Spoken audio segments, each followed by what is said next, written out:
anytime during this call. Again, if you'd like to ask a question, please press *3 now or *6 to subscribe to our newsletter. With that, I'd like to turn the call over to Congressman Eric Sorensen. Congressman, the floor is yours, sir. Thank you, Robin. And, I want to welcome all of my neighbors who have joined on this telephone town hall tonight.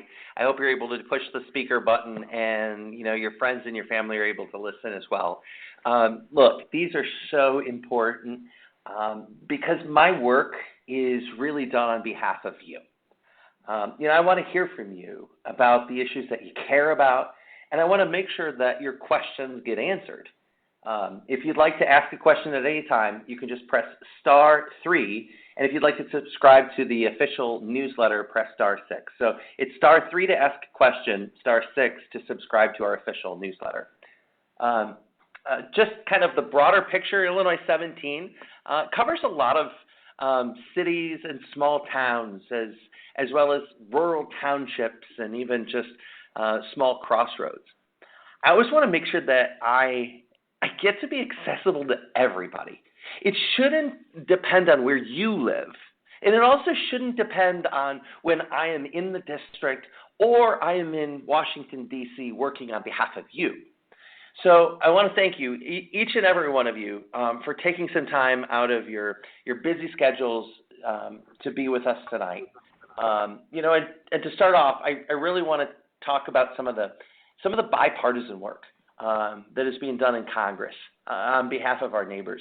These are some of the things that you don't see on cable news, as they're focused on just one or two things that very rarely have any impact on what we do locally. So let me be as clear as I can. Bringing taxpayer funds back from Washington is one of the most important things that I can do as your member of Congress. It means that it is something that we can do to ease the burden on property taxes. At every place that we drive funds, it's really an investment. And I think about this because the dollars that we're able to bring back from Washington back home, it helps to keep the burden of high taxes off of our kids and our grandkids. And I really think that is what responsible government is. And that's one of the things that I'm really proud of. Because over the past year and a half, I've been trying to work across the aisle in every place I can to secure that funding back home. And, to me, it doesn't matter if anybody has an R or a D behind their name. I want to be one of the most bipartisan members of Congress. And in my role, I will never be anything else than that. So over the past couple of months, I've been visiting with numerous communities to talk about investments and how we can make our neighborhoods better.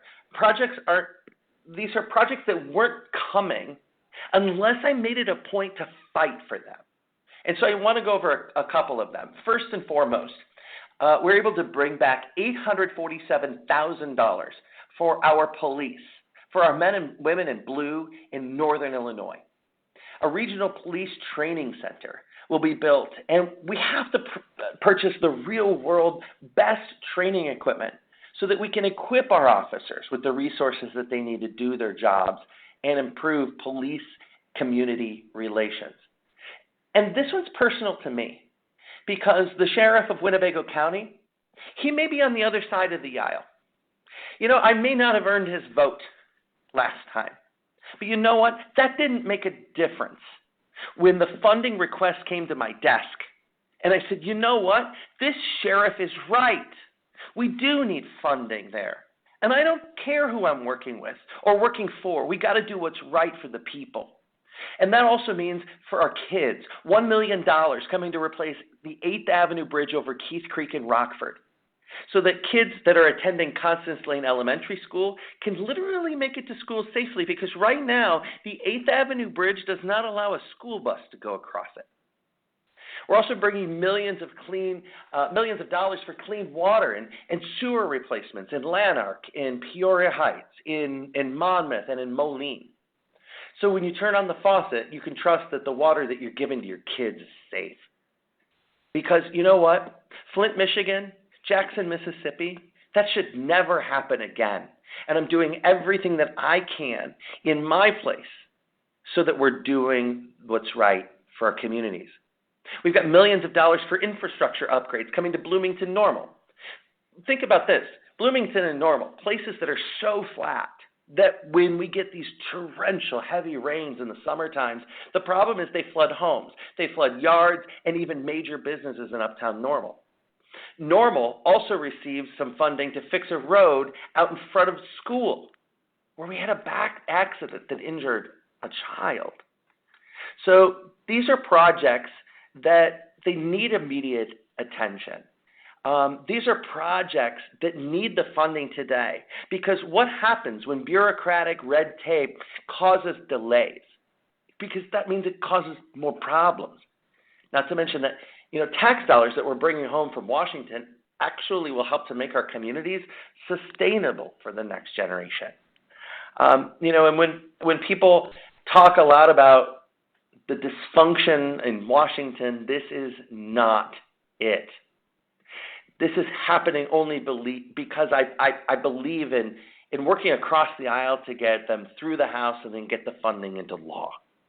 And in addition to this funding, I've submitted another 15 local project requests that will be considered for funding in the next round. And this includes funding to support fire departments, cleaning up and fixing more drinking water in smaller communities, fixing crumbling infrastructure, and so much more. And so, over the summer, I'm going to be working with my Republican colleagues to make sure that these get through the Congress so that we can bring even more tax dollars home. Because here's the thing, you go and you pay your taxes by April 15th. It's okay if you wonder, why am I paying for this? Where is all of this money going? Because what I'm going to try to do is bring as many of those dollars back, because those are going to improve your lives. So I did want to make a reminder once again, if you have a question, press *3. If you want to subscribe to our newsletter, press *6.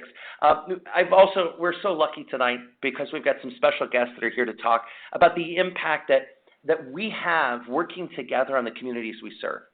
And so I want to welcome Mayor Jodi Miller of Freeport, Mayor Mike Bartels of Coal Valley, and Mayor Rita Ali of Peoria. So thank you all three for being here tonight.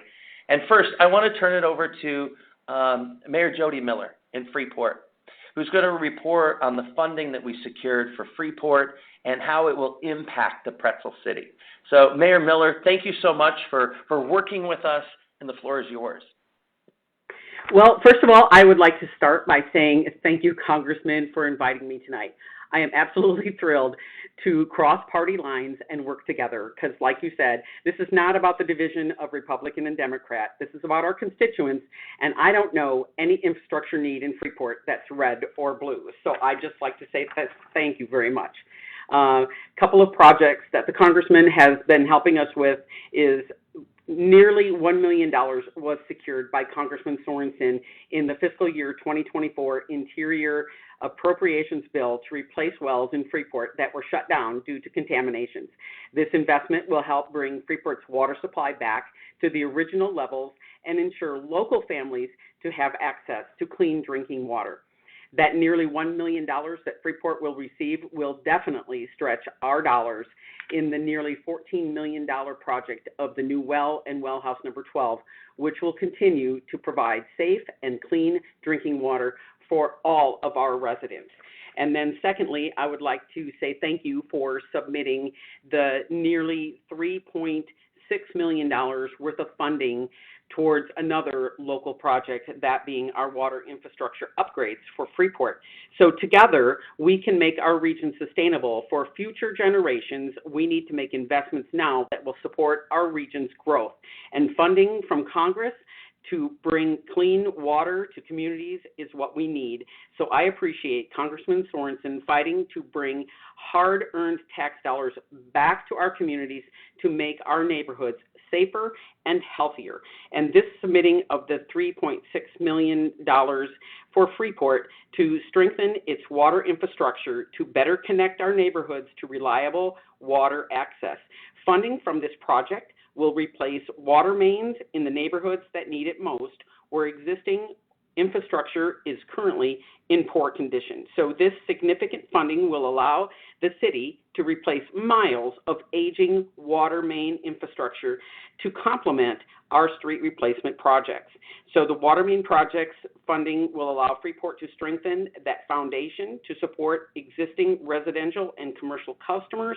So I just say thank you, Congressman Sorensen, for your genuine concern for all of your constituents, and both of these projects will help ensure, like you said, when you turn on the faucet, you have access to clean drinking water. So thank you, Congressman.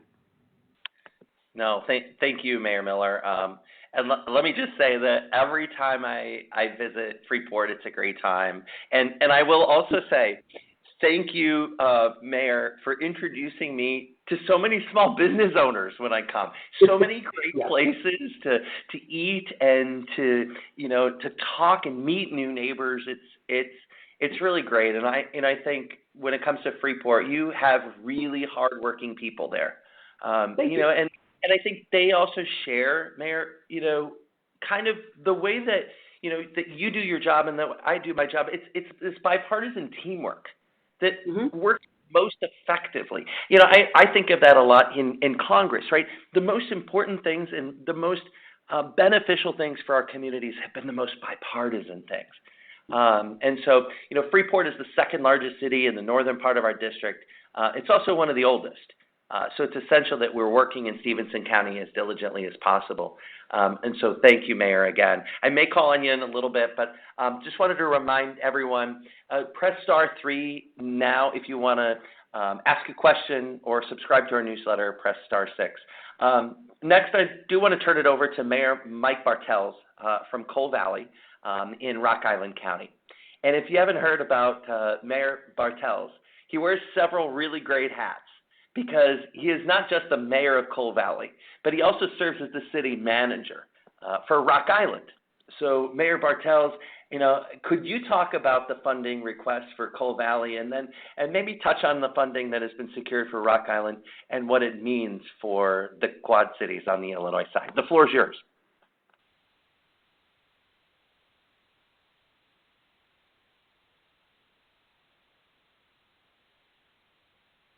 Mayor Bartels, you might be on mute. Are you still there? Can you hear me? I can hear you just fine. Go ahead. Okay, great. I apologize for that. First off, I'd like to thank Congressman Sorensen and staff for inviting me to be a part of tonight's town hall meeting. It's truly an honor. I really do appreciate it. As you mentioned, and kind of stole part of my script here, I do wear two hats, with my first hat being the Public Works Director. You said City Manager, but I am the Public Works Director for the City of Rock Island, and the second being the Mayor for the Village of Coal Valley. And I wanted to speak on behalf of both communities tonight and the funding that we have received already and funding that Congressman Sorensen is still working on currently to bring back to our communities. I'd first like to start with the City of Rock Island. Congressman Sorensen has secured and delivered over about $1.5 million to make much-needed improvements to reconfigure and reconstruct an outdated intersection at 35th Street West and the Rock Island Parkway intersection. This funding is so important to bringing this intersection to our current standards and implementing traffic calming measures, which will be a vital part of revitalizing this corridor for future development. In switching hats and speaking for Coal Valley now, Congressman Sorensen is finalizing and securing over $1 million in funding to install a new water tower and provide a backup water connection for over 50 homes in the village of Coal Valley who currently do not have a backup water supply if that well were to fail, nor do they have adequate fire protection reserve water without having a water tower. We only have about 30,000 gallons of above ground water storage for this whole entire subdivision of 50 homes. So by getting this funding, it would allow us to construct a 150,000 gallon water tower and give them adequate water pressure, adequate reserve water for fire protection, and will also allow places like the Niabe Zoo along Niabe Zoo Road to connect to this water system and also have dependable water and adequate fire protection for that business that brings in so many people to the village of Coal Valley. Securing funding for both of these projects helps ensure the health and safety of residents who live in both Rock Island and Coal Valley, and in addition, helps keep users' fees and taxes down as this funding is coming back to our residents. So with that, I'd like to thank you again, Congressman Sorensen and staff, for working bipartisanly on behalf of our communities, and really appreciate you being part of this meeting tonight. No, thank you for spending some time with us, Mayor, and for everything you do. I don't know of anybody that's working harder than you, whether that's in Coal Valley or Rock Island. So, thank you for your service to the people in the Illinois Quad Cities. Just a reminder for those who are joining us, press star 3 to ask a question, press star 6 to subscribe to our newsletter. We're going to get to some of those questions right after we talk with Peoria's Mayor, Rita Ali. Mayor, I'm so thankful for your leadership and for the important work that you and I have done so far to bring funding back to Peoria just this year, and then the funding that we're fighting for next year. And so the floor is yours. Thank you again for being here tonight. Thank you, Congressman Sorensen. Thank you for the invite tonight. Hello, everyone. And thank you more so for your leadership in Congress in Washington, and leading in a bipartisan way to bring resources back to the communities in need. We appreciate your leadership, and we appreciate what you've done so far and what you're going to do, in the future. I'd like to speak to some of the investments. You mentioned the word investment in your introduction, and that's how we look at these community resources, this community funding, as an investment in our infrastructure, an investment in our neighborhoods, investment in our future, as you indicated, for our children, for our grandchildren, and for future generations. These are investments now that benefit us now, but also benefit future generations. So 2 of these investments that were made most recently in the 2024 budget, one included an investment in affordable housing and infrastructure that will play an important role in creating a path towards revitalization of 2 zip codes in Peoria, and that's zip code 61603 and 61605. And they're 2 of the most distressed zip codes, not just in Illinois, but in the country. High poverty, there's been a lack of investment in terms of home maintenance and, just a lot of issues that we need to address affordable housing because there's been a lack thereof for quite a long time.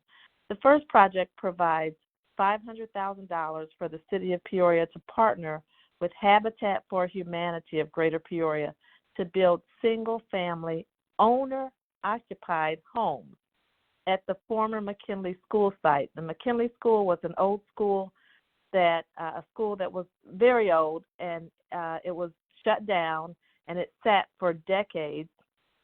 And we were fortunate to get funding to demolish that school, and now we're going to provide single-family housing on that land. Providing safe, quality, and affordable housing is a priority for the city of Peoria, as I know it is for these other communities. But the addition of new single-family homes at the site of the former McKinley School will build momentum towards a vision of a revitalized and vibrant neighborhood right in the heart of the south side of Peoria. Habitat for Humanity of Greater Peoria has been a vital partner in promoting affordable housing in Peoria. They've made rather significant investments in the 61603 area, and now through this opportunity, we welcome their expertise and experience as they create affordable housing opportunities on the south side of Peoria. So this project is a strong step towards strengthening the south side neighborhoods by creating a healthy balance of affordable home ownership opportunities and safe, quality rental housing as well. The second project also provides $500,000 for sidewalk improvements in the qualified census tracts that we have in our near North Side and East Bluff neighborhoods, and those are in the 61603 zip code, also a very distressed zip code area. Intentional infrastructure investments in our older legacy neighborhoods, such as the near North Side and the East Bluff, are very crucial to a healthy and vibrant Peoria. Our communities benefit from improved access to work, school and recreation through new and improved sidewalks. So investing in new and improved sidewalks creates more walkable neighborhoods, it increases safety, and it connects neighbors to each other. It also provides a safe alternative to walking in the roadways. So we're very grateful, Congressman, for the funding that you have provided. It plays an important role in building a brighter and more equitable future for the Peoria community. What you're doing in Washington to bring that tax money back home is just tremendous, and we're very grateful for it. We're also very grateful for what you're going to do. You've submitted another project for Peoria, over $1 million, to address the infrastructure at University and Northmore Streets in Peoria. And if people know where that's at, it's a intersection very busy near Richwoods High School. And again, a very busy intersection that needs some improvements for the safety of the residents, the safety of the children in that area, and even for the motor vehicles. So again, thank you very much. We're tremendously proud and grateful for all that you've done and what you're going to do moving ahead. Thank you, Mayor. It's so important.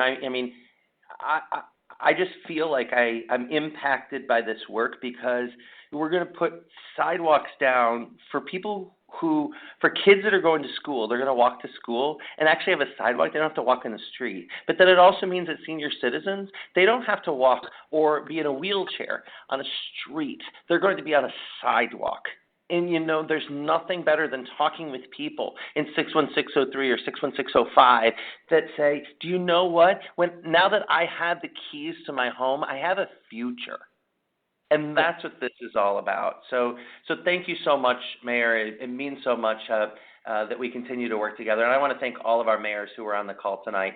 And for those of you who've dialed in, and you know that many of us come from different political backgrounds. But despite that, we always find ways to work together across the party lines, because here's the thing, is we have a choice. We can choose to play into this political divide that is fracturing us, or we can choose to bridge it and really work for the betterment of all people. And so now I want to turn to hear what's on your mind. And if you'd like to ask a question, it's *3 or *6 to subscribe to our newsletter. So again, *3 to ask a question, *6 to get the newsletter. So first things first, I want to go to Ardith. And Ardith asks, after watching the presidential debate, do you think anything will be done to get the president replaced? And Ardith, thank you for that question. I'm going to be very cognizant that ethically I am responding in an official capacity. I can't, in this domain, being on Capitol Hill, in my Capitol Hill office, get into politics. But I will tell you that I make my decisions based on what I hear from my neighbors and from people like you. And I will say that my opinion really shouldn't matter. And it goes back to the fact that I have, in my life, never campaigned for a president, and I'm just simply not going to do it today. I am here for the sole purpose of doing this job for the people of our district. I'm here to do this job for the American people. And then also, I will tell you that I have gotten to meet, and this may come as a shock to some people, I've gotten to meet some Trump Sorensen voters. And these are real people in our district. And you know what? In my line of work, it shouldn't matter, what your position is to determine how hard I'm going to work for you. And that is something that is so important as we try to sift through all of what the political pundits will say right now on cable TV news, right? All of the things that distract us from the real problems in our lives, or the fact that there's actually people working hard to solve them. And so, I think in the end, I get that this is the talk of the town. And I'm not even saying that this is a bad thing to talk about. But in the end, I'm just really focused on doing my job as your representative in Washington, and I'm going to do that, put my feet to the ground and put my eyes on what's in front of me every day through November 5th. So the second question I want to go to is from Rockford, my hometown, Maryland. She asks, in Rockford, we had a terrible stabbing spree in March, where quite a few people were killed. I'm worried about crime and staying safe. And how are you making sure that we're safe?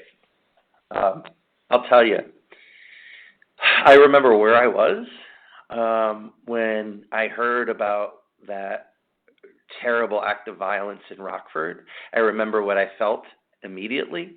I remember feeling as the representative of my hometown that I need to do more, that we all need to do more. But then also, I thought about our community and our neighbors and how we take care of one another. And when we go through hardships, we share that, a little bit of what hurts us, where, our neighbors, our family, and our friends, they help to lift us up. And so, I stood there when we had a faith vigil right on Charles Street, right near where those people were killed, to be able to say that, we have to make sure that we continue to have faith. And whether that's your personal faith, the faith in mankind, the faith in our neighbors, or just the faith that we're going to be okay. We have to focus on that. We have to build up one another. And so, what can I do? Well, first things first, I can make sure that I'm doing what I can to fund police, to make sure that I'm working with Sheriff Caruana in Winnebago County, to make sure that we're bringing back $850,000 in taxes that are coming back to support a new police training center for our officers. And another thing, it's a thanks to our officers. Thanks to our police chief in Rockford. I know it's been so hard for her. We have to have that compassion. We have to have that support. Because I'll tell you, in many spots around the country, there's a lot of police officers who they don't get the high fives that they used to. And we have to get back to that. Because, it's really, when I talk about, faith, right, there's a leap of faith that every first responder and every police officer takes when they leave their home before their shift. And we have to make sure that we're doing everything to support them, and also what we're doing to make sure that they can come home safely. So for the next question, I'm going to turn it over to Robin, our moderator, to ask the next one. Yes, our next question, sir, comes from Marilee from Canton. And Marilee wants to know, she says, wants to get info on cutting Social Security and Medicare and wondering if they are reconsidering it. Marilee, that's a great question. One of the things that I'm doing here is I'm working to make sure that we always protect and expand Social Security benefits for seniors to ensure that they can maintain a good quality of life. I hear from senior citizens that are worried, because they're already stretched pretty thin. And what happens if these go away? And these are real concerns. So I'm a co-sponsor of a bill that says, you earned it, you keep it act, which would eliminate the taxation of Social Security benefits starting next year. Putting that money back into the pockets of retirees. And so one of the things this piece of legislation would increase, it would increase the longevity of Social Security, making sure that the program exists for our kids and grandkids that are paying into this. And it would also be fully paid for by raising the cap on the Social Security payroll tax. So those higher earning Americans continue to pay their fair share into Social Security. You ready for our next question? Sure, sounds good. Thanks, Robin. Awesome. Irene from Morrison asks, every time I go to the pharmacy, it seems I'm paying more for my medications.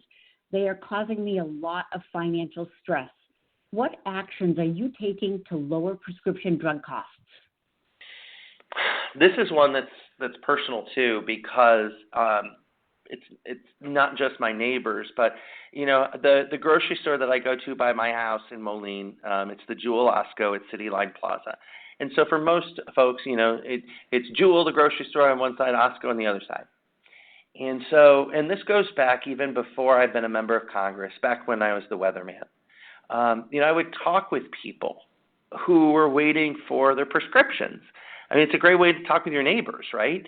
I don't go to the drive up. I walk inside. But also, I was able to see there from people who they have a full shopping cart, and then they have 5 orange bottles, right? And then talking with my pharmacist at that Osco, she said, you know what, Eric, the hardest part is when people look back and they see that the shopping cart's full, and then they see that the price of their medications are the same cost.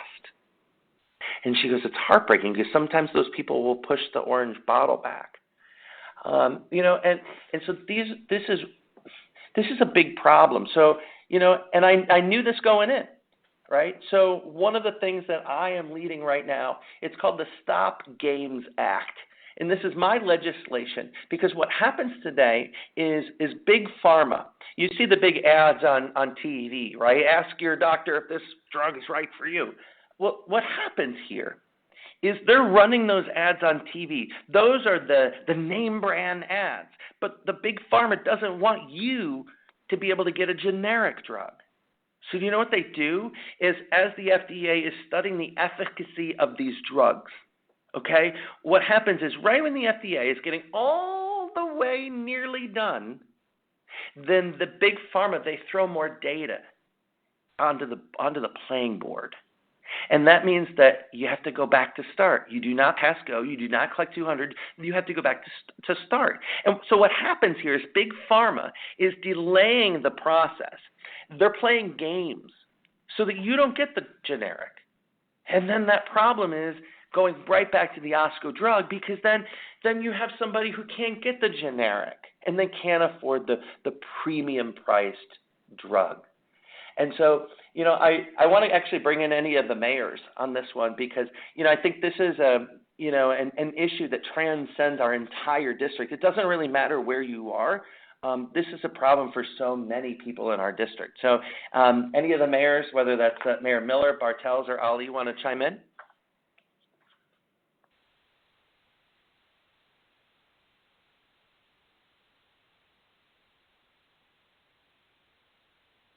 Okay, maybe I'll give what I will do is maybe bring the mayors in on the next question.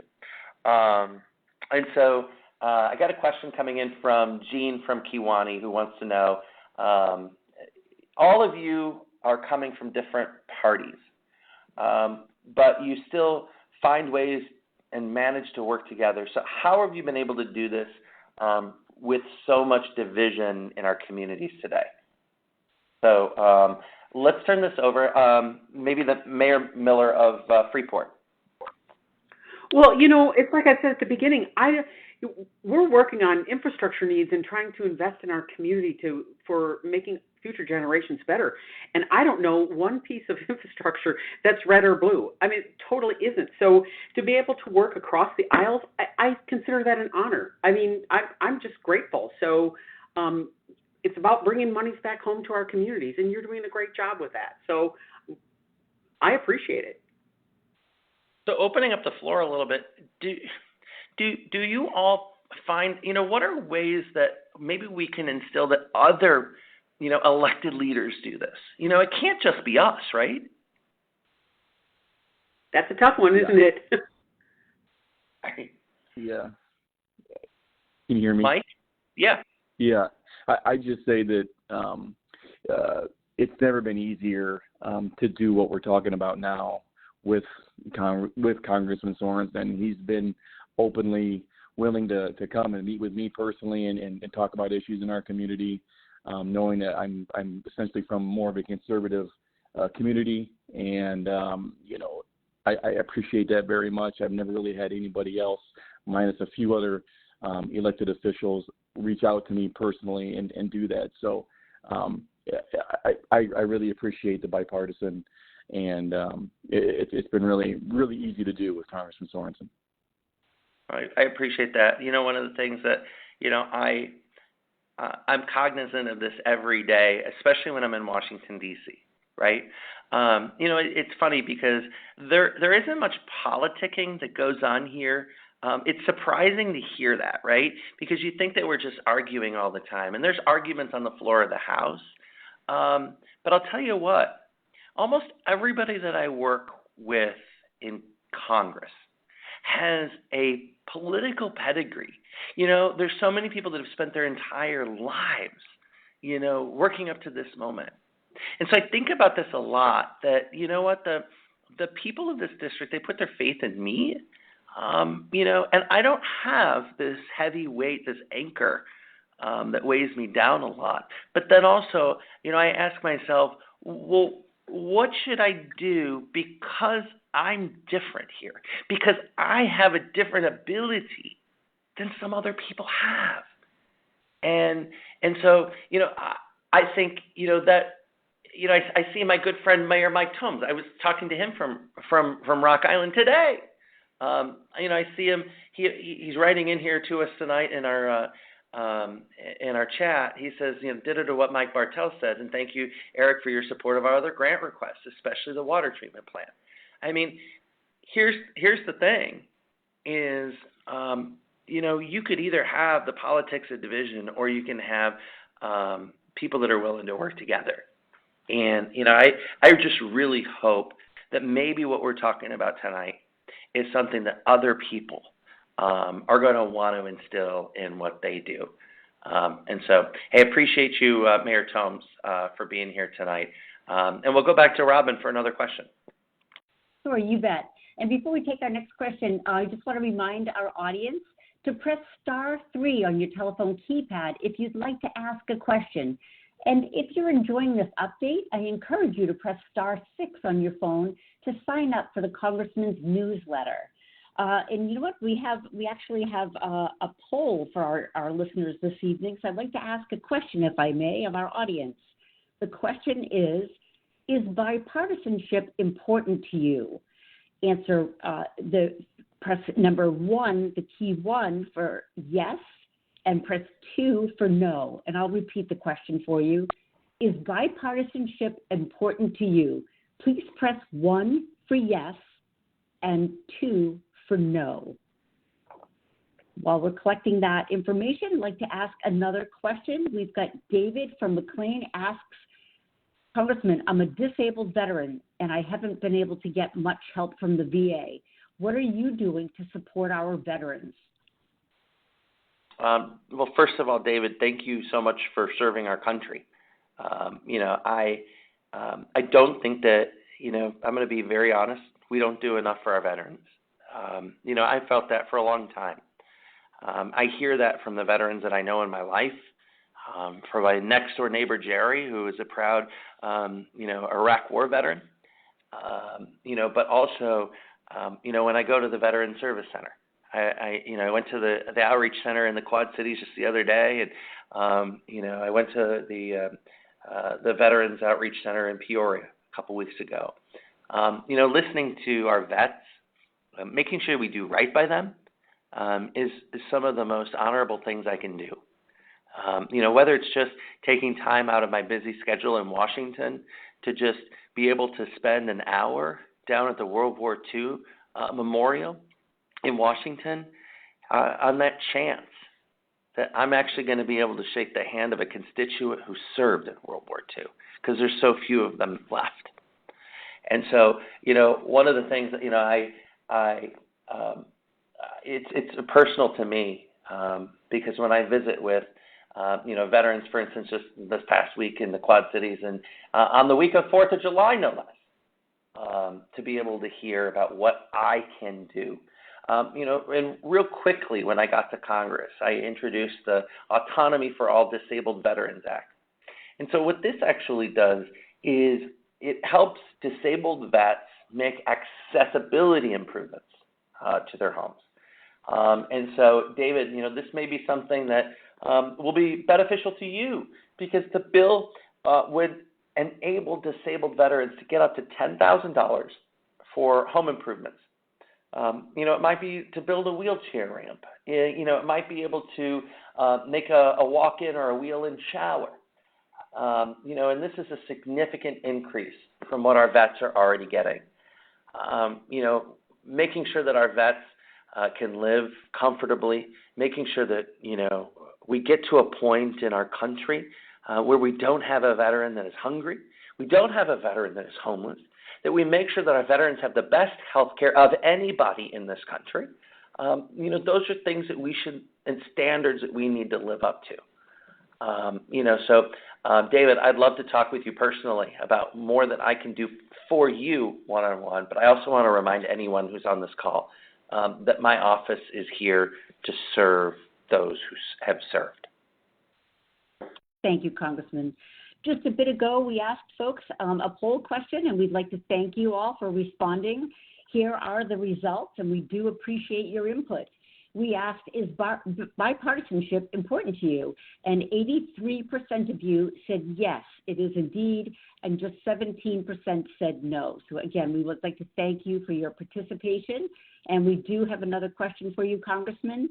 The question comes from Beth from Galesburg, and Beth asks, is the Affordable Connectivity Program going to be refunded? That's a great question. I actually did a roundtable, on the ACP in Galesburg, actually, at Sandburg College several months ago. The ACP is some funding that was developed, kind of at the beginning of the COVID-19 pandemic, where all of a sudden we sent people home, and people were home and they didn't have the ability to get connected to the internet, or they couldn't afford it. And so it was funding from the government that was helping meet the need. Now that the pandemic has been considered over, the problem is the funding lapsed. Congress just let the funding go, and it ended. And so I've been not just calling out, but demanding for the Affordable Connectivity Program to get additional funding for months, since some folks in Washington, they played politics and they let it expire. And so, the day that I learned that this funding would expire, I knew we needed to act, but perhaps it was one of those things where I hoped it wouldn't be too late, that we could fully fund the program to get the services to those people who need it the most. Because I'll tell you, I think it's something like 57,000 people in just our district relied on this program.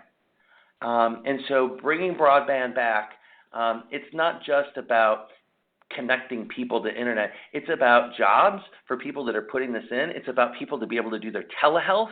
How many folks on the line have been able to meet with their doctor, right? I mean, these are things that have gone through the pandemic that we need to continue. It's making sure that our kids have the ability to do their homework. Because I'll tell you, the internet is needed. It's needed like electricity is needed.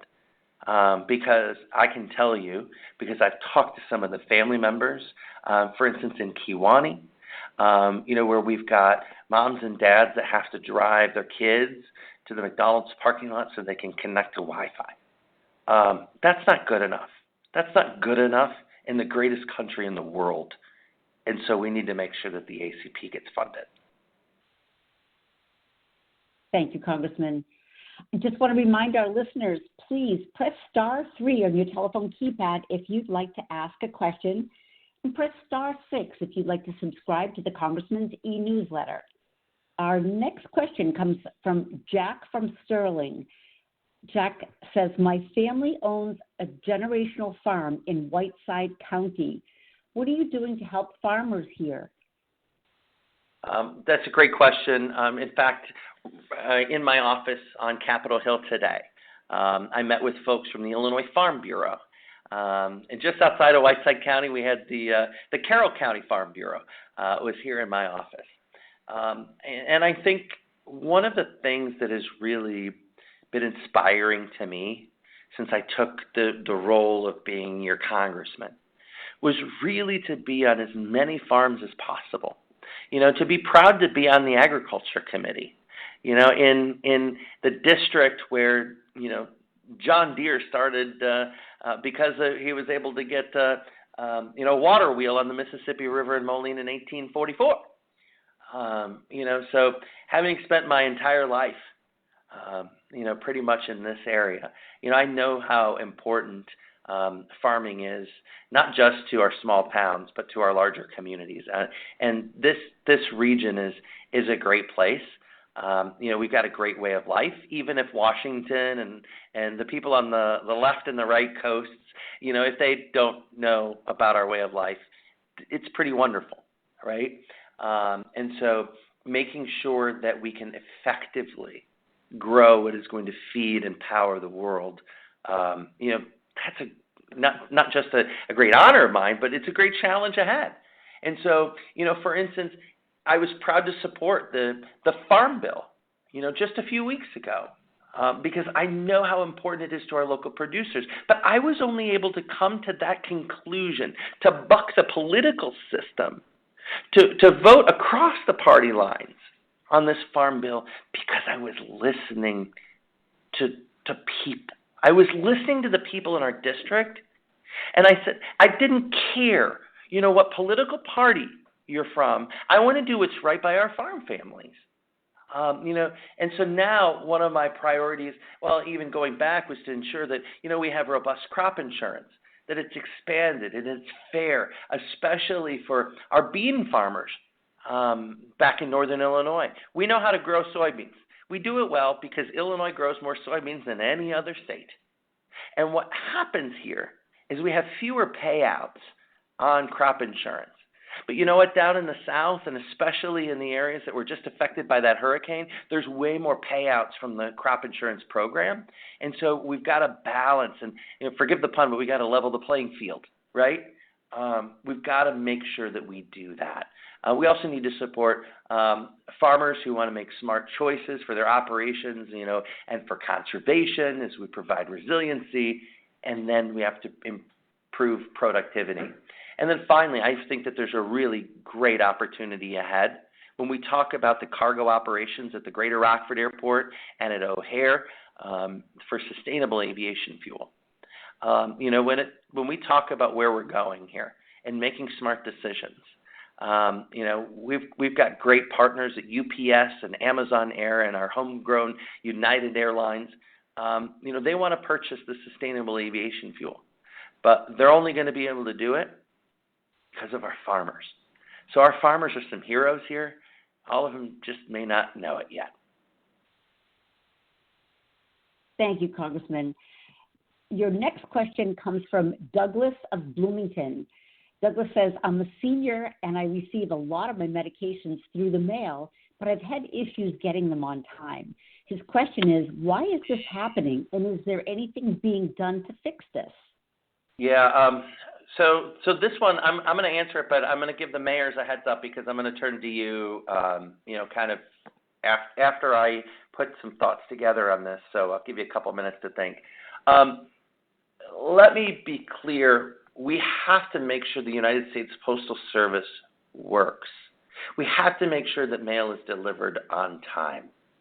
And right now we have a challenge. I recently sent a letter from Moline, Illinois to Washington, D.C., and it took 9 days. That's not good enough.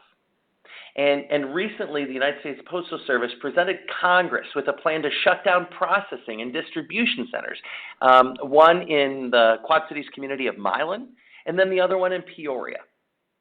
And so if that were allowed to happen, delivery times would get even slower. And so one of the things that I'm grateful was Congressman LaHood, who also is a Republican. He was willing to work with me to get the United States Postal Service to agree to delay the closings And it's not just about saving jobs. We need to understand the impact of closing these facilities and what it would mean for our communities. And so that's really important, that when we're kind of given a problem like that we can utilize all power that we have, across the political divide, but then also from one district to the next, so that the people of my district know that, Darren LaHood's working with Sorensen on this. Or the people in his district can say, Sorensen and Darren LaHood are working on this. Because, I'm going to do everything that I can to make sure that the Postal Service has the funding it needs to improve, that our letter carriers have the support that they need, and that everything can flow in a timely basis. And so I think that's kind of what comes to my mind. Mayors, are there anything that you guys would like to add about the Postal Service? This is Rita Ali in Peoria, and I read your letter that went to the U.S. Postmaster. I read the letter that Congressman LaHood sent, and I think it was actually a joint letter.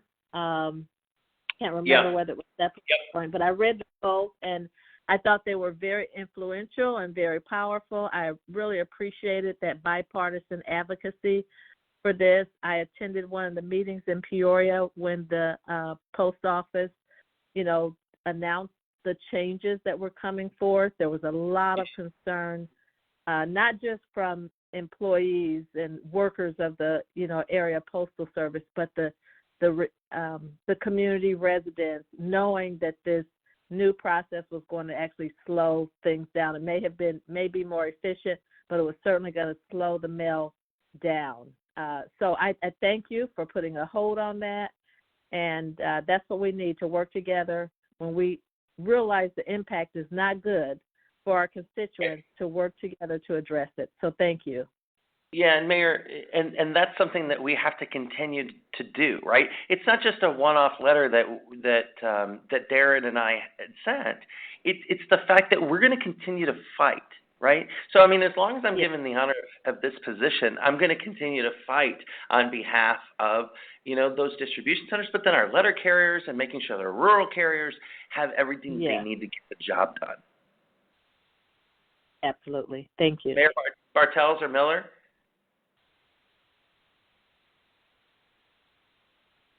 Okay, I think we can move on. Robin, if you've got another question, you still have some time. You bet. Yes, sir. We have time for, one more question. Our final question comes from Alice from Kewanee, and Alice asks, I have parents who are in their 80s, and they've been receiving a ton of scam robocalls. I'm worried about them being victims of a scam. Is there anything we can do to stop this? Yeah, this is really going to be Congress's job to stop it. I don't know of anybody who doesn't get robocalls. And it may seem like this, of all of the problems that we have in Congress. Wait a minute, we're talking about robocalls? But yeah, we do need to talk about robocalls because this is affecting people in our district. I was recently up in Stephenson County talking to the Stephenson County Sheriff. I was talking with other sheriff's deputies there. They were talking about a case in Cedarville, where there was a woman and she was literally giving cash in a bag to somebody that was coming to pick them up because of a robocall. So a robocall had said that, your home is going to be foreclosed unless you pay. And these robocalls and these messages got more and more dire and more sinister to the point where they went away when she started paying, and then the price kept going up. This is entirely against the law, but we have to make it so that those criminals, they can't do this. And so that's why I led 35 members of Congress. That's no small feat, being a freshman member of Congress, to demand that the FCC provide plans to address scam robocalls and texts, which they heavily target seniors. And also I've introduced the bipartisan Quashing Unwanted and Interruptive Electronic Telecommunications Act. Also, if you take all those letters, it spells Quiet Act. So what this would do would require any robocall that's coming into you to say artificial intelligence technology when it is used, so that you know when it's not a real person on the other line. Because we should know when the phone rings whether or not it's a recording message, it's an artificial intelligence message, or if it's your grandson. You should know that when you call, because these scammers are using AI. They're getting better at quite frankly, being criminals. And so what we need to make sure that we do is that we're staying one step ahead of them. They're prosecuted when they're caught, but then it's Congress's job to make the penalties stiffer. Thank you so much, Congressman. Congressman, before we end the call, I invite you to share your final thoughts about this evening's call and anything else you'd like to share, sir. Well, first things first, I did want to thank our mayors for being with us tonight. It really means a lot. Thank you to Mayor Jodi Miller from Freeport, Mike Bartels of Coal Valley, and Rita Ali from Peoria. And then also Mayor Mike Tomes of Rock Island for participating as well. It means a lot because this job is such an important job, but it works better for the people when there's a lot of stakeholders here, when people participate in the process. And I'm not just talking about voting. It's when people call and express their opinion. It's when people come to the office, when we're able to help out with an issue, when we're able to get IRS funding, IRS funding from 20 years back to a veteran. The greatest parts of this job, are, I'll tell you this. I had some kids from Harlem Middle School in Loves Park. They were here a couple of weeks ago on their summer, or I guess it was probably before their summer break, on their trip to Washington.